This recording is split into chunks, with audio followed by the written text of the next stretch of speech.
Hello বন্ধুরা, তোমরা কেমন আছো? আশা করি সকলে অনেক ভালো আছো। তোমাদের ভালোবাসা আমিও ভালো আছি। তো আমি এখন একটু কমপ্ল্যান খেয়ে নিচ্ছি।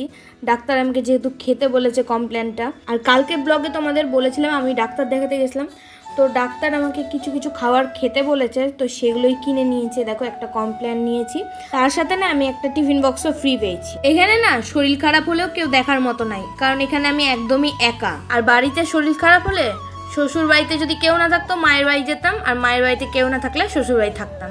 তো বেশিরভাগটা সময় আমি মায়ের বাড়ি যেতাম, কারণ শরীর খারাপ হলে মায়ের বাড়ি বেস্ট মনে হতো আমার কাছে। আর বিয়ের পর শরীর অসুস্থ হলে সবার আগে মায়ের কথাই মনে পড়ে, কারণ শাশুড়ি তার মায়ের মতো যত্ন আত্তি করতে পারবে না। আর আমার জ্বর টর হলে তো মানে কি বলবো, আমি বিছানা থেকে একদমই উঠতে পারি না, কিছু খেতে পারি না। তো ঠাকুরের দয়াতে শ্বশুর বাড়িতে খুব একটা আমার জ্বর হয়নি, খুব কমই হয়েছে। কিছু মানুষ আছে জানো তো, যারা আমার ভালোটা কোনো সময় দেখতে পারে না, মানে আমার খারাপটা নিয়ে সব সময় সমালোচনা করে যাবে, কিন্তু আমার ভালো দিকটা তারা কখনো দেখতে পারে না। তো তাদের জন্য কিছু বলতে চাই আমি। প্রথমত, তোর ব্যাপারে আমি কোনো নাক গলাতে যাই না, আর তো তুই আমার ব্যাপারে কোনো নাক গলাতে একদমই আসবি না। অবশ্য তোরা হচ্ছে তো কুকুর, কুকুর তো সবসময় ঘেউ ঘেউ করবে, ওদের পেছনে লেগে লাভ নাই। তবু একবার বলে দিলাম, এরপরেও যদি আমার পিছনে ঘেউ ঘেউ করে বেড়াস না, তার জন্য ঠাকুর আছে। স্নান করতে গিয়ে না আমার কানে জল ঢুকে গেছে, 2 দিন হলো, কিন্তু জলটা বেরাচ্ছেই না, তার জন্য একটা ড্রপ এনে কানে দিয়ে দিচ্ছিলাম। আর আজকে দেখো লাল শাক করব কালো জিরা আর রসুন ফোড়ন দিয়ে। আমার তো খুব ভালো লাগে শাক খেতে, যে কোনো শাকই বলো, ছোলার শাক, লাল শাক, তারপর পাটের শাক, এইসব শাক খেতে না আমার খুব ভালো লাগে। আর যেটা বলছিলাম, এখন যা ইচ্ছা তাই বলছিস বল, আমি কিন্তু সব সহ্য করছি। শুধু আমি ভগবানকে বলেছি, ভগবান তুমি কিন্তু কোনো কিছু সহ্য করো না, আমাকে সব সহ্য করার ক্ষমতা দিও তুমি। আমি একটা কথা বুঝতে পারি না, আমি তো কারো পিছনে লাগতে যাই না, তাহলে মানুষ আমার পিছনে কেন লাগতে আসে? তাও আবার টাকা খরচ করে। টাকা খরচ করার মানেটা কি তোমরা কেউ বুঝতে পারলা? জানি অনেকেই বুঝতে পারোনি, আবার অনেকে বুঝতে পেরেছো। তো যারা বুঝেছো তারা বুঝেই থাকো, আর যারা বুঝেনি তারা না বুঝেই থাকো। যে এখন আমার সবসময় পিছনে লেগে থাকে না, সে যেদিন থেকে এসেছে সে আমার জীবনটা একেবারে জ্বালিয়ে পুড়িয়ে ছাড়কার করে দিয়েছে। আমি তাকে কোনো রকম ভাবে বা কোনো দিনও আমি বিশ্বাস করব না, বা বিশ্বাস করার কোনো প্রশ্নই উঠে না তাকে। এক এক সময় আমি ভাবি, মানুষ এরকম ভাবে মানুষের পেছনে লাগে, মানে তোকে আমার এত মুখ খারাপ করতে ইচ্ছা করছে, তবু আমি পারছি না। হ্যাঁ আমি জানি তুই আমার ভিডিও মোটামুটি রোজই দেখিস আশা করি, তো এই ভিডিওটা দেখলেও তুই হয়তো বুঝতে পারবি হ্যাঁ আমি তোকে উদ্দেশ্য বলছি। এই দেখো, ওই ফালতু মানুষের গল্প করতে করতেই আমার লাল শাকটা কমপ্লিট হয়ে গেল। এরপর আমি করব, আজকে কি রান্না করছি চলো দেখাবো তোমাদেরকে। আজকে না রান্না বান্না করে আবার একটা ডাক্তারের কাছে যাব।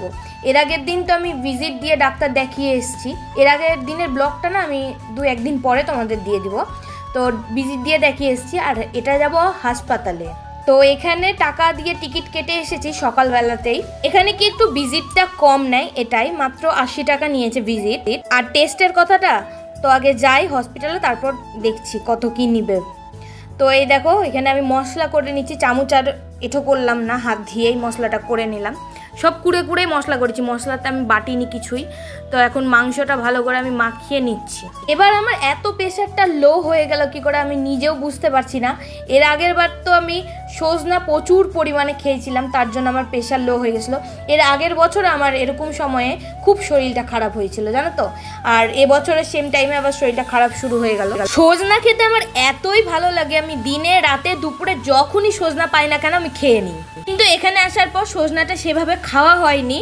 আমার না নিরামিষ তরকারির মধ্যে ভাত, টক ডাল, আলু ভাজা, সজনা, আলু পটলের তরকারি এইসব খেতে বেশি ভালো লাগে। তোমাদের কি কি ভালো লাগে অবশ্যই কমেন্ট করে বলো।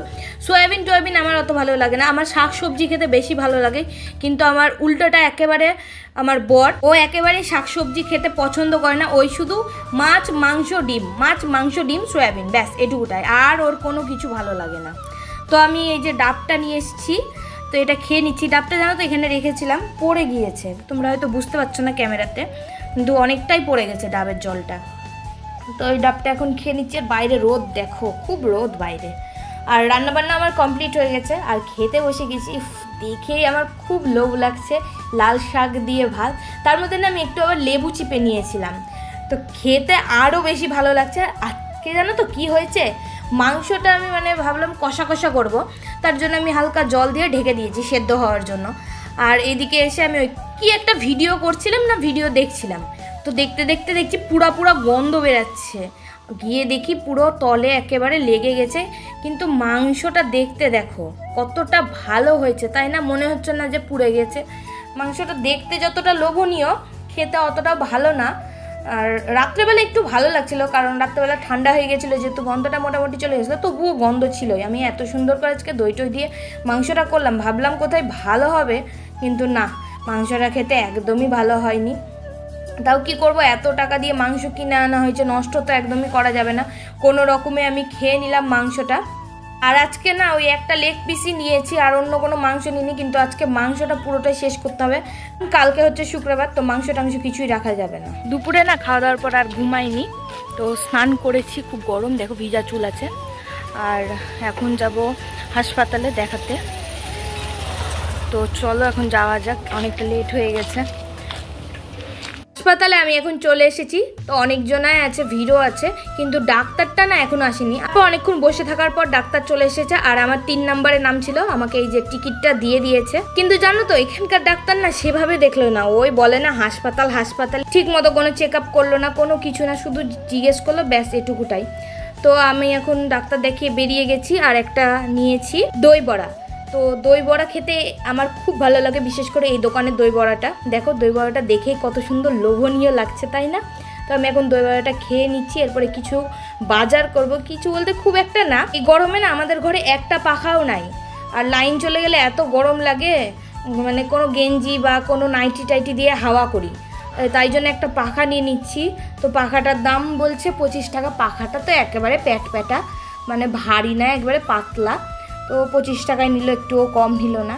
আর এরপরে আমি নিয়ে নিচ্ছি মুড়ি, ঘরে মুড়ি একেবারে শেষ হয়ে গেছে। তারপর নিয়ে নিয়েছি বিস্কুট আর ছাতু, কালকে শুক্রবার যেহেতু। তো আজকের ভিডিওটা এখানেই শেষ করছি, দেখা হচ্ছে আবার নেক্সট ব্লগে।